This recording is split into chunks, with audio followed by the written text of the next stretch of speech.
for you, those of you who don't know Mel, she's a professional skydive and life coach. She's a speaker. She's an author. She wrote two books, right, Mel?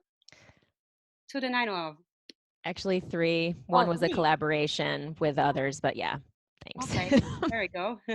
I learned something new too. Oh, Eliana, so nice. Awesome. That's friendship right there. What I like about Mel, and I'm sure you'll see that today, is she's very positive, but she's not afraid to call things out when they need to be called out. So I'm really excited to hear what you have to say. And without further ado, let's mute everybody and get going. Yeah. All right, let me do it. I'm learning my Zoom stuff. Mute all. Done. Nice. Guys, thank you so much. I'm so psyched to be doing this. It is I'm just always cool to be of service where I can, now more than ever. And I'm happy that you guys are here spending your valuable time and energy. I just acknowledge the amount of bandwidth that we have for things these days can potentially feel lower. So I'm grateful that you're spending some time with us today. So the flow of conversation that I'm going to share today is something that I've delivered and worked with non-skydiving groups around. And I thought it would be good for us to do it as a collective of skydivers because we're not jumping. Also, because all of the concepts inside of today's talk will also be stuff we can think about and consider how we would actually apply them to our skydiving as well. Okay, so keep that in mind as we're going through today's talk, and we'll basically make connections where possible. And like Sharon said, any questions that we don't get to, I'm happy to answer them after the fact, or you can answer them in a different webinar or whatever, but cool. Sound fair?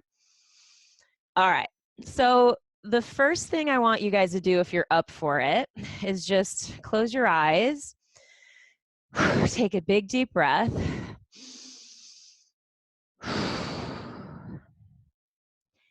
and think about someone who inspires you. Keep breathing deeply. Think about someone that inspires you, someone you admire. You know, think about that person, maybe an experience you had together. Think about why you admire them. One big deep breath. Let it out. Cool. So just a short little exercise to start so you can open your eyes again. All right, cool. Thank you for doing that. I appreciate you being willing to do stuff like that. So, all right. So the first thing I want to start with is a series of stories from my experience where I've met people that I've really admired and looked up to. So if you don't know me well or at all, if you do know me, you know that one of my things is I believe love and hilarity are the two most important things in life in that order. So love first, hilarity second. I'm a huge fan of comedy and humor and this and that. So anyway, Weird Al Yankovic is one of my favorite artists. And if you don't know him, he's like a spoof video guy and he does spoof music. And I grew up listening to him and I totally love him. I know all the words to lots of his songs, that like super dorky stuff.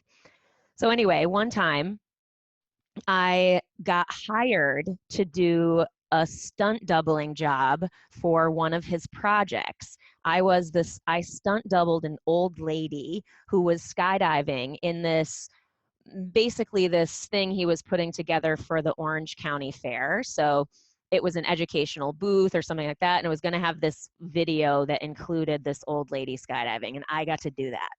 Then, so this happened at the drop zone, right? Cool. Got the footage, all that stuff. Then I got the amazing opportunity to basically guard the skydiving gear. So the old lady had to be used on set So, and they needed the skydiving gear that I jumped with. I jumped this big student rig. So I was like, well, maybe they need me to, So I basically got to go to the set because I'm thinking, oh my God, maybe I'll get to meet Weird Al. Like, like I'm freaking out. Like, it's going to be so amazing. I'm going to meet Weird Al. Like, total, super uncool. Just please bear with me.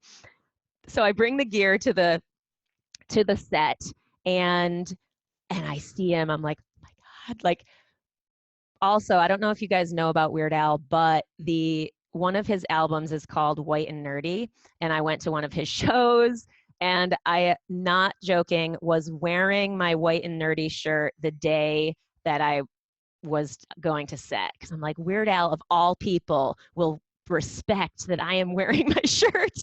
Very uncool. So I get there, I'm super nervous, and he was doing this other thing sort of on set where he had this green skull cap on his head. So it was like this like a green screen. So they had, part of the thing was that his head was going to get taken off and there was going to be a cartoon brain on his head. And everybody with me, like, that's just what was happening. So one of my friends brings him over to meet me because he knew that I liked him and wanted to meet him. And I was like, hey, how are you? So my brother thought I should sing The Biggest Ball of Twine in Minnesota in its entirety when I met you. Ha ha ha. That's an 11-minute song. So again, just basically completely nervous. And he's like, cool, whatever, blah, blah, blah. Very long story short, I'm super condensing it, but at the very end of the day, when I finally had to do my job, where I actually had to help the old lady, this is hours and hours later, I helped her with the gear, and when we were done, Al, we're on a first name basis, Al says to me, good job, Mel, or thanks, Mel. And I was like, oh my God, he like remembered my name, the whole thing. So it turns out good, but in the actual experience itself, I couldn't have been more sort of nervous and just like fangirl. So years later, so that's the Weird Al story. So another story, another person that I met in my experience was this woman.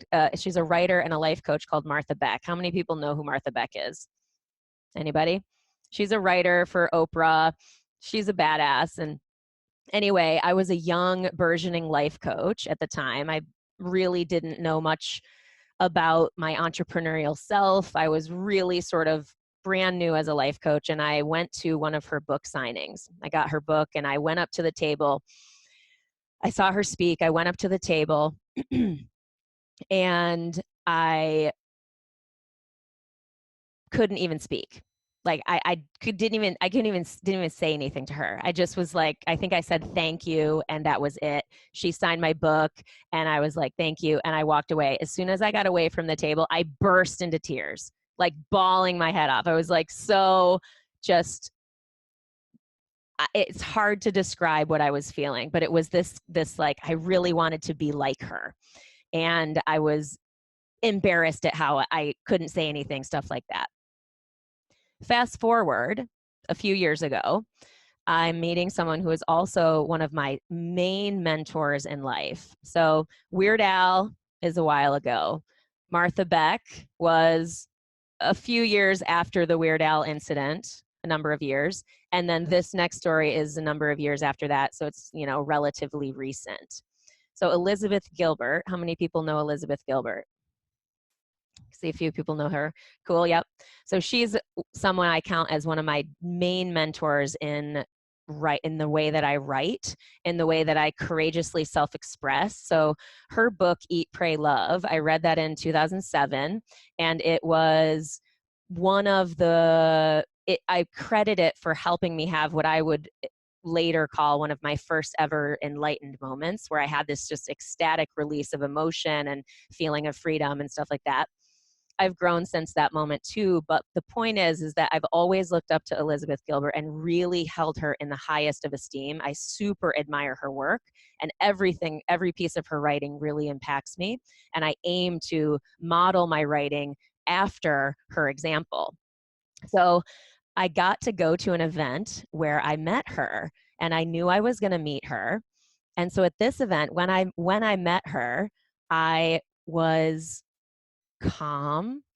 I was able to express gratitude. I was able to hold her hand, look her in the eye, and say, express my true gratitude to her for all the ways that she's inspired me and influenced me. We took some cool pictures, all good.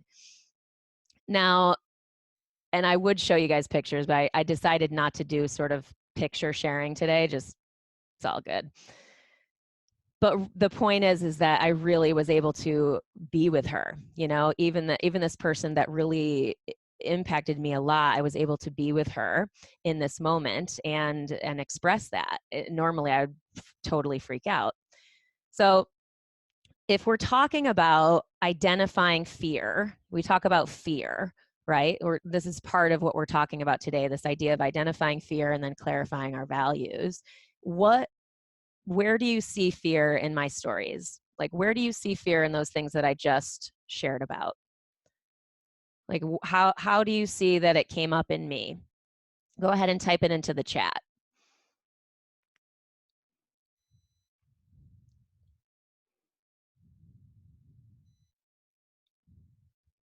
Thank you guys for for typing it into the chat. It's a little harder to type it into the chat than it is to say it, but in this large of a group, I think that's probably easier. Anxiety and not being enough, correct, right? Absolutely. I had those people elevated compared to me. I felt insecure about myself. 100% yes. Absolutely. I wasn't good enough I wasn't good enough to be there, right? You feel worried about disappointing your idols. Ooh, totally. Absolutely. You want them to like you. I wanted them to like me. I would love to be connected to them, right? There's some part of it being opportunistic almost as well. Like, oh, if I can be connected to them, if they like me, then maybe they'll help me get further along my path, right? Sort of that type of thing. Anything else?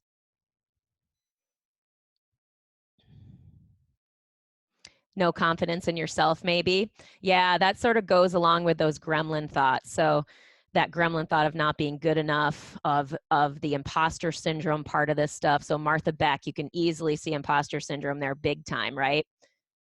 I'm a writer, I'm a life coach, I'm good at both of those things. I mean, I was still growing at the time when I met her, so it was, I think, also a part of healthy recognition of where I had to do work as well. But yeah, fear of rejection, definitely. Fear to make him feeling losing his time with you. Oh, Weird Al. Yeah, like he was a busy dude for sure. That was so funny. He was not unkind in any way to me, but you could tell he was busy. He had a whole set that's, thousands of dollars going on. But how many people in this chat have felt something like that relative to people you've looked up to? Okay, yeah, and I'm down with the old school hands. That's cool. Yep, yep. I definitely have, obviously, of course, of course. So fear, sorry, I just want to make sure I see everything in the chat. Not being calm around them, overexcited. Yeah, absolutely. That piece shares about getting attached to outcomes, right? Like I really wanted them to like me again, whether it's I just have them elevated or whether I have some idea in my mind about how it might have affected my career if they had, we had connected in a deeper way, right? Which never works because that's really a self-serving thought. You know what I mean? So that whole attachment to outcome around people and connection, almost always, I would say pretty close to always, backfires. So I'd say try to watch yourself and see that when it comes up. Fear of not being ready as they are. Yeah, definitely. This fear of wanting to be further down the path than I was. There's a lot, I get that, I hear that a lot from people that reach out to me or work with me both in skydiving and life coaching around wanting to be further along than they are, wanting to expedite the path because the earlier parts of the path have discomfort. They're not comfortable. You know, whether we're new in skydiving and we suck and we want to be better, or whether we're new at being a, you know, writer, speaker, facilitator, whatever, and we kind of aren't good at it, or we still feel nervous. You know, I mean, I still felt nervous today. That's very normal, right? So fear is normal, right? It's not just because we do something once that we're going to not feel that. And that's my next question for you guys is how do you feel? Like, how does fear manifest in you? Like, what are ways that fear manifests? You know, like, how do you identify it when you are feeling fear? How do you identify it? And go ahead and type into the chat.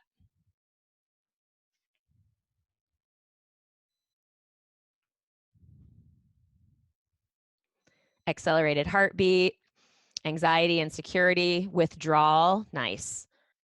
Shortness of breath, paralyzed, no actions, annoyance, having a big ball in the chest, yes, withdrawal, jitters, like being cold, ball in the stomach, looking for a way out, tightness in chest, nice, cool.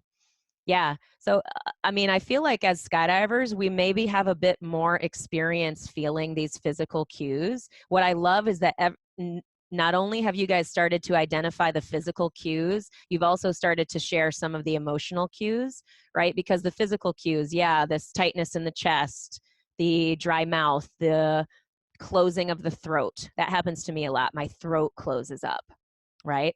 My head sometimes feels tight. Tension in the muscles, stressed by smaller things. So that can speak to this shorter bandwidth.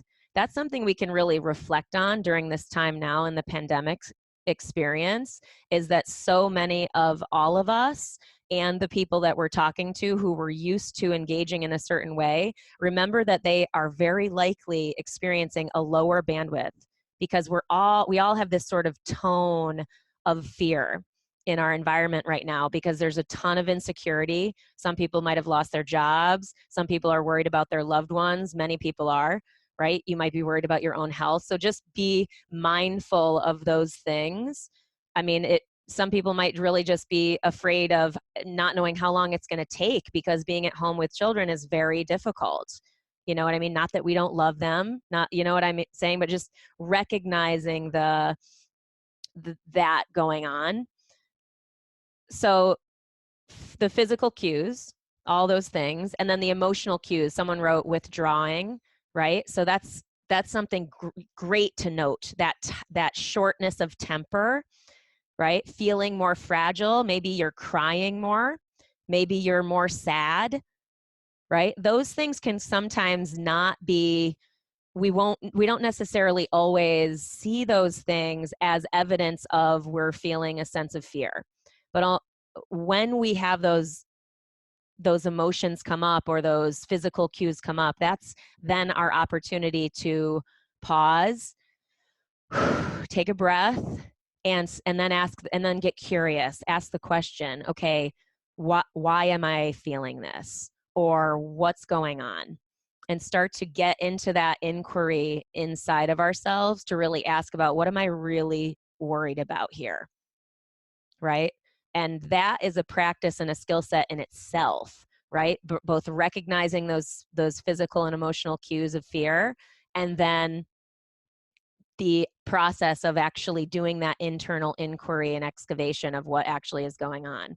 How many people, is everybody with me on this? Old school hands? Yeah, cool. I like it's funny, old school hands. Just want to make sure I say all the other things people said in the chat. Stressed by smaller things. Mind wanders. Yeah, Julie, that's a good one too, is this feeling of a foggy brain, sort of a loss of focus. It can be really tough to notice that one because our brain is part of the issue. So when we normally do, I could sit and write for whatever, or I could write client emails for how long, and then suddenly I feel like I need to go and lay down on my bed or watch Netflix. Just, like those are things to look at as well. Cool. Avoiding difficult tasks. Jumpiness, looking for a physical danger to focus on. Interesting. Yeah, that's the sort of distractionary version. We can also look for that, being like, how am I aiming to distract myself? Which, by the way, I would be gentle with yourselves, and all of us, I invite you to be gentle with yourself through this experience, through any experience of fear and challenge and growth where this type of fear response happens. Because even when we choose change, even when we choose into things, you know what I mean? We feel that this type of stuff come up. So the idea of being gentle with ourselves while also pressing ourselves forward into this growth. Last thing, keep thinking to not forget anything. The cat, maybe. A mere mention of a cat makes me happier. So, I mean, that's always a bonus. I have a cat and she's the best. So, anyway, let's keep moving so we have enough time to get through everything. But thinking about being a leader. So, like, this original conversation is about being a leader, but we might not think that people look up to us. Maybe you know that people look up to you and you know that you're in a position of leadership, or maybe you don't think you're a leader and you don't think anybody notices what you do or whatever. You don't feel like you're in some position of influence. But if we think about it, every person that we touch, every person that we interact with, whether we're in a position of leadership or not, we are influencing those people.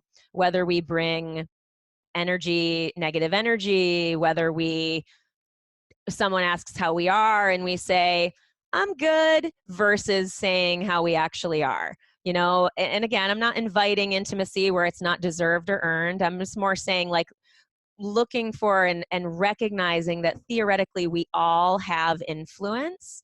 We all have influence, no matter where we are positioned in our respective communities.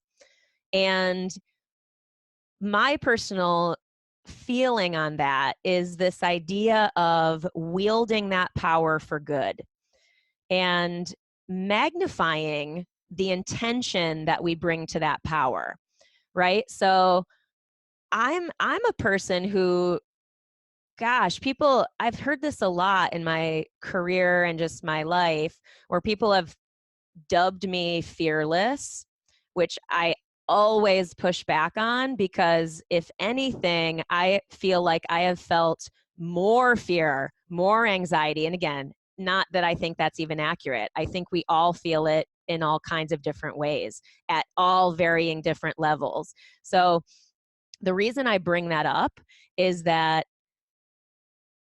idea, and again, not to be all cliche about it, but to feel the fear and do it anyway, that type of concept, but knowing that we're going to not ever really feel super confident. We're not ever going to feel like we're ready. We're not ever going to feel totally like we have our shit fully together. I've done this many times and I still was nervous today. And you guys are my people. You're my fucking skydiving community. You know what I mean? So just, it happens to everyone. You know what I'm saying? So I invite you to look for that and to open your awareness to how you are influencing even just the people in your home, in your family, or your friends who you text with daily, or whatever. And of course, yourself. So, okay. Getting comfortable with being uncomfortable. Yes, Eliana, for sure. That's part of it, is recognizing there's discomfort in anything that we do that's of value, in my experience. Okay, so the next story I want to tell you is about my best friend, Carolyn. So Carolyn, when I first met Carolyn, she came down. I was working at Skydive Elsinore at the time. I was sort of running the the events and doing my thing there, doing some coaching, working for the DZ. And I was young in my professional skydiving career. And I had, on the day that Carolyn came to the drop zone, it was a day that I had received my first ever rig sponsorship, which for people on, I never thought as a young skydiver, I didn't even think professional skydiving could ever be a thing, much less that there would be companies that would want to support me. And like, that was just blew my mind like crazy. I never thought that was even possible. And so on this day that I got my rig sponsorship, my couple of my old friends and came into the office at Skydive Elsinore with Carolyn, who I didn't know yet, but some other friend who knew me sort of talked me up to Carolyn. She saw me coach in the wind tunnel. I don't know, I was just doing my smiley, happy, like encouraging thing. And so this friend said, "Oh my God, you have to meet this woman. She's so great." So Carolyn comes into the office with a couple of my old friends. And I say to them, "Guys, oh my God, I just got sponsored." And I had no idea that was just an exciting thing for me. But Carolyn, as a young jumper, heard that and immediately kind of thought, "Oh God, she's some sky god." Like, and I didn't even know this. I didn't even know this was happening. I was just sharing good news. So then we, Carolyn, for this time, she's like, we then get on a load. Bear with me. We get on a load and I'm up in the office. I sort of run down. Carolyn's like, "Oh my God, she's joining us on our show." Oh, it kills me telling this story every time, but I feel like it's useful. So I do it, torture myself. So we go on this jump and the exit funnels and, I fly over to Carolyn and I'm like, "Yeah." And apparently that was when Carolyn decided I wasn't so bad, but I didn't even know this. So I didn't learn about this story of how Carolyn thought I was sort of sucked or was kind of an a-hole for like years after we were like best friends. And so when she told me this, it skewered me in the heart because I was like, "Oh my God, the idea that someone I love so much could ever think that I was an a-hole." It really rocked my brain to go, "Holy shit, even when I'm not thinking I'm making an impact, people are listening." Like we have emotional weight, right? Like the things that we do are impacting the people in our circles and in our spheres. And so that from that day on, I really was very, very conscious of that power of really going, I would never have thought it. Imposter syndrome would have me forever keep myself down here, right? But then really going, I never want, if I can help it. And again, it's not about getting everyone to like me because not everyone's going to like everyone. It's totally fine. But it's more about taking much greater intentional care with how I am showing up in a position of leadership, but also in any part of my life. So that piece started to bring into fiercer focus for me. Who is the person I want to be? Who is the leader? What kind of leader am I in skydiving? What kind of leader? What do I care about in skydiving? What kind of leader am I in life? What kind of how do I care, or what do I care about in life coaching? Are they different? Are they the same? Starting to ask those questions. Does that make sense? Follow? So, I mean, some of the things for me was, be present, right? To remember that impact, to give my personal attention, right? To really do things that don't scale, like bring kindness to my interactions. Like I care deeply about helping young jumpers. That's one of my great callings inside of our sport. It's one of the things I love the most to do. And I care about I care about that a lot because I believe there are a lot of opportunities there to lead by example and to be kind, to create actual connections with people who are younger and feeling most acutely that fear of being disconnected from a community or from cool kids or from people that they are looking up to. So I'm always working to bridge that gap, if that makes sense. So that's some of the things that I've reflected on for myself about what I care about and how I care about leading and how I care about being. So yeah, what sticks out from that? What comes up for you guys when I share that story? Feel free to type into the chat. Feel free to raise your hand. I'm happy to hear live voices at this point too. And it's okay to raise a real hand because we have one page of people, so it's easy to see people. Yeah, go ahead. I don't know. Your name is iPhone. Okay. Go ahead. Go ahead. I just unmuted you. Go ahead.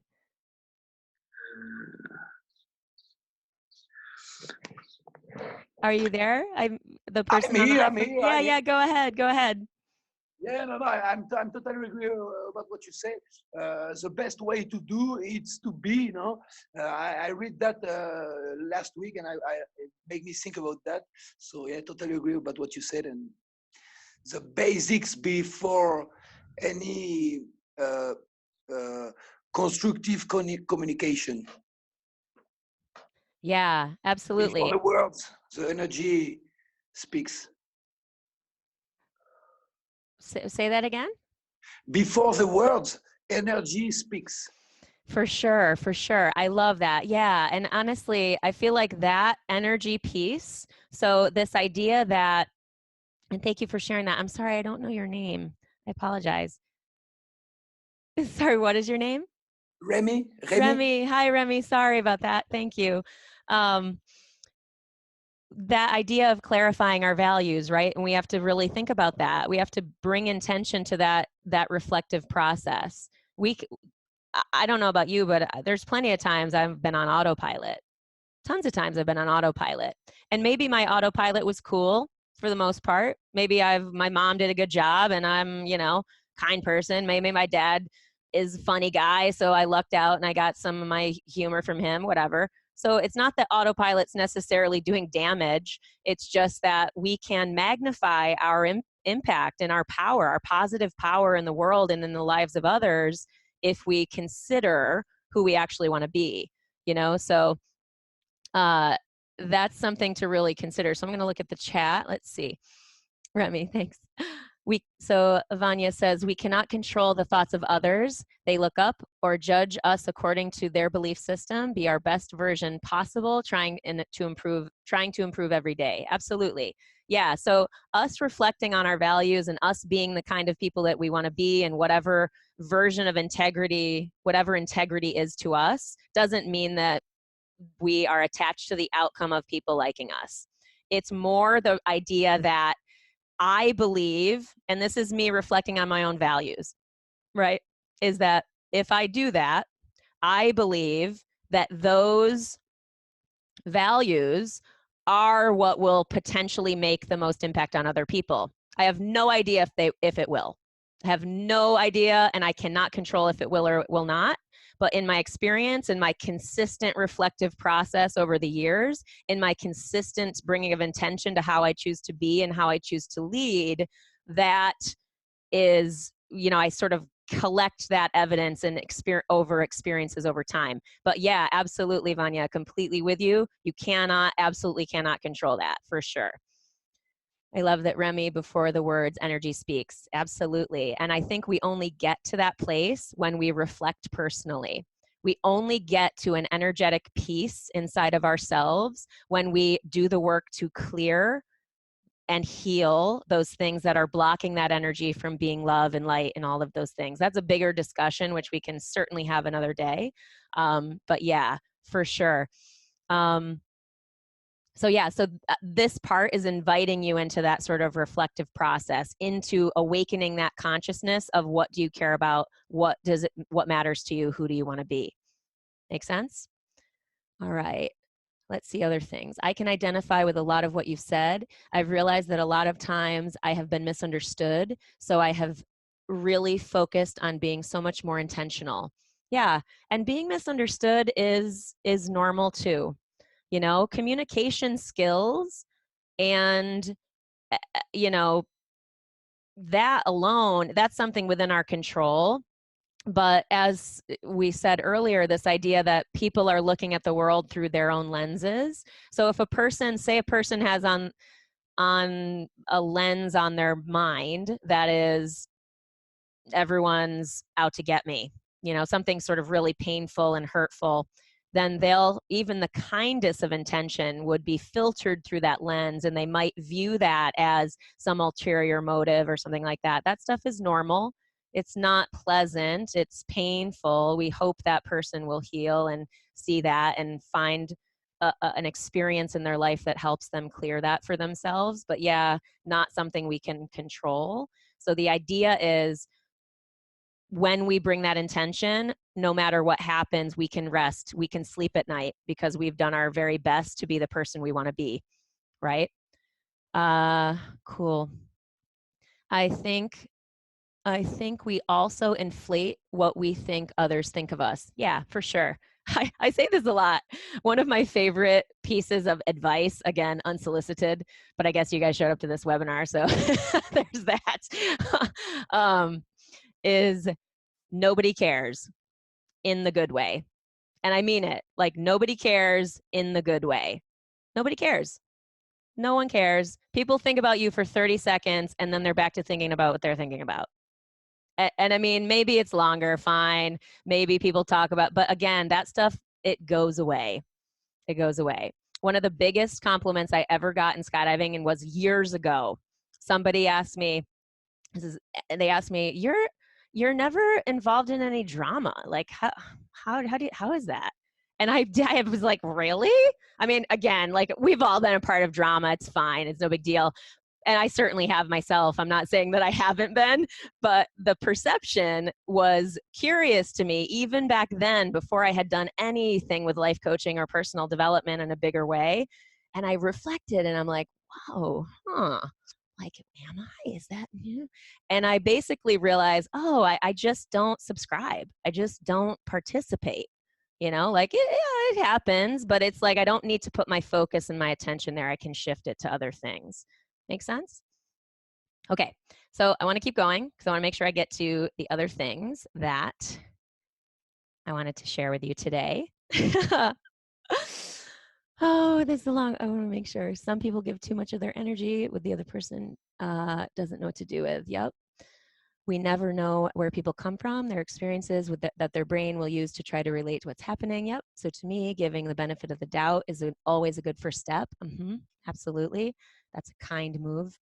People may have trauma that they wake up without knowing. Absolutely. Lastly, try not to change yourself to impress others. 100%. That's a part of the reflective process of determining for yourself what your values are. So another person I want to share with you about, how many people know Jim Hickey? Does anybody know Jim? Doesn't matter. Jim is a person. So Jim rocks up, he's a skydiver. He rocks up to Skydive Elsinore back in the day when I was working there. And I wasn't there, but he rocks up to the ladies at the desk and he says, I want to learn to base jump. Like, he has no skydives, nothing. And so he's an older man. He's probably like 65 or something, 64 or something like that at the time. They educate him and he starts AFF and he's terrible. It's like completely terrible. Like, I mean, he's kind of passing his levels where two instructors can grab him and shit like that, but he's not awesome because he's old and he's stiff. And so he gets to level 5 and he just keeps failing. So one of the instructors at Elsinore, and I had an AFF rating, but I was mostly working with experienced skydivers. I rarely worked at the school. So one of them came up to me like, Mel, we're having trouble with this guy. can you maybe just work with him one-on-one and just help him get through, you know, AFF? And I was like, yeah, let's do it. And so that's how Jim and I met. And we totally did it. We worked together. We got him through AFF. And it was awesome. And then he went nuts like we all do. And he did tons of skydives. And he was just like a fixture at Skydive Elsinore. Super amazing dude. He started wingsuiting. He like jumped on, he was got on every load. Like he did so much. And so anyway, I'm also working at Skydive Elsinore, and I get emails and stuff like that. And I got this email from this production company that was looking for older people doing extreme things. And I was like, well, Jim Hickey. You know, so I wrote them this big long thing saying, hey, you know, it was for like a V8 commercial, the like tomato juice or the juices. So I wrote him this big long thing, and Jim gets the job. And he does this like super badass commercial, and he is in these print ads and this whole thing. It's super cool. So anyway, he also starts base jumping at the time, and I was sort of, and we were fast friends, like we were friends, you know, we became really close friends, and of course unlikely friends, me being this younger girl and him being this older man and tax accountant dude, you know, like just unlikely pairing of personalities. So we stayed in touch. He's base jumping, not at the drop zone as much. I'm starting to do my life coaching stuff, and it's at this point in my life coaching like trajectory where I've realized that I love skydiving so much, and I know I love it. I'm doing my thing in skydiving, and I love my job at Elsinore and what I'm doing, and I kind of knew that I needed something else in my life to be more deeply fulfilled long term. Like I sort of had an intuitive knowing in myself that if skydiving was the only thing that I did, that I would feel unfulfilled down the line. So I'm just lucky that I listened to that. So I started to research life coaching and this and that. And I found this program that spoke to me, but it was like $9,000. It was like $9,000. I didn't have $9,000 at that point in my life. I was working for a drop zone, for God's sakes. Even though I made a salary, I still made very little. And so, but my intuition was calling me to do it. And so I was like, okay, I'm going to do it. And like on my birthday, 2008, swiped my credit card, $9,000 I didn't have. And I went for it. And of course, it obviously became one of the best decisions of my life. I'm super grateful I did that. Very, very grateful. I'm underplaying that a lot for the sake of time. But so anyway, I go back to the drop zone, and I hadn't seen Jim for a while. And he'd been base jumping and stuff. And so I see Jim, and I'm like, oh my God, Jim, hi, big hugs. And he says, oh, Melanie, hi. And I left you something, you know, I left you something on your desk in your office. I was like, oh, cool. I go do my jump, and I said, I'll get it later. And I go up to my office, I get it, and there's this shoebox there with bows, and it's like clearly a little present. And I grab it, and I bring it back to my team room. And I open it up, and it's a stack of $100 bills, $5,000, and a note that says, Melanie, and I always cry telling the story, sorry. Melanie, I've always wanted to give, I've always wanted to give a shoebox full of money to a deserving person. And then he wrote something about how it was untaxable. Because he's a tax accountant. I'm like, oh, so awesome. I immediately start bawling, of course, and I still, to this day, it moves me. And I run down to Jim, and I'm like totally crying, like, thank you so much. And he's like, well, I didn't know it would do that. But Jim's gesture of generosity to me, and this is basically why he did that, is because he said, the V8 commercial paid me $15,000. Here's $5,000 untaxable. So he connected it to the things that we did together, but he also reflected back to me and shared with me and was a mirror to me for the things that I hoped that I was in the world, right? It gave me a real true mirror of generosity right? And of being, you know, what is a deserving person, right? That definition, I'm sure it's different for every person. So for me, it is that person that's generous. That is that person that I said came from that experience with Carolyn that motivated me with intensity to be with the people I'm with, to give presence, to give attention, to do things that don't scale in relationship. And so that so shows up in my relationship with Jim and how we were friends and supported each other throughout our time together. So that's where I put it to you guys as well, of like to reflect and to go, what do you care about? You know, what matters to you? How do you see your values showing up in your stories? And if you don't, maybe how can we consider how we might be able to add more of that stuff in? Does that make sense? So one thing I want to make sure that I say is this idea too of that we never know where the things that we choose to do and the choices that we make, we never know where those things are going to take us. And especially now in this time of massive uncertainty, it can be easy to just freeze. You know, fear can make us freeze, can make us retreat, and that's okay. If we need rest, we need rest. It's more this potential space to go, how do I want to show up in this scenario? Because I don't know about you guys, but I also have experienced many times over that life brings us challenges that we would never choose. Life brings us challenges we would never choose. I wouldn't have chosen a global pandemic for anybody, right? And so, and relative to Jim, in 2015, he died in a base jumping accident. And that sucked, of course. You know, I would never choose that. We all have experienced this kind of loss, right? So the idea that I want us to think about today too is how it's what we choose to do in those challenges that makes all the difference, right?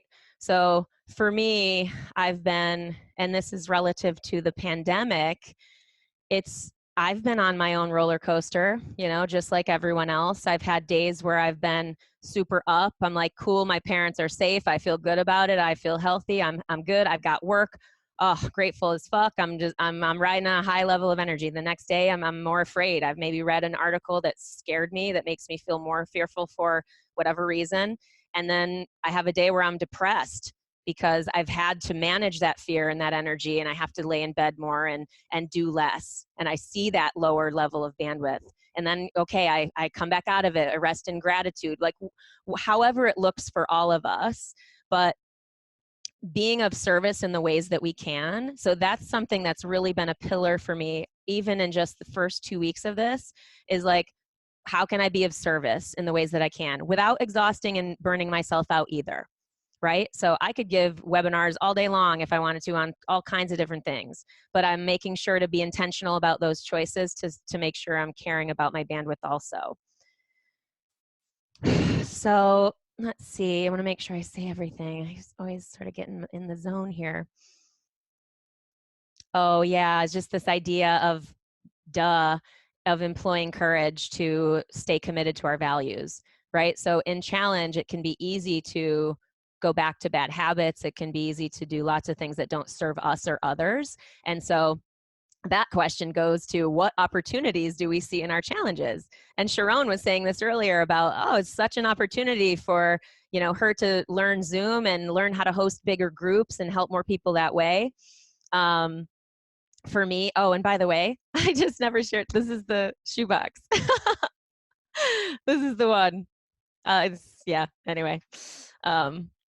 I have this idea, and I don't know when it's gonna, it's happening, it's building in my mind, but it's this idea of turning this into a thing, like where giving shoeboxes full of money to deserving people, like that will happen in my lifetime.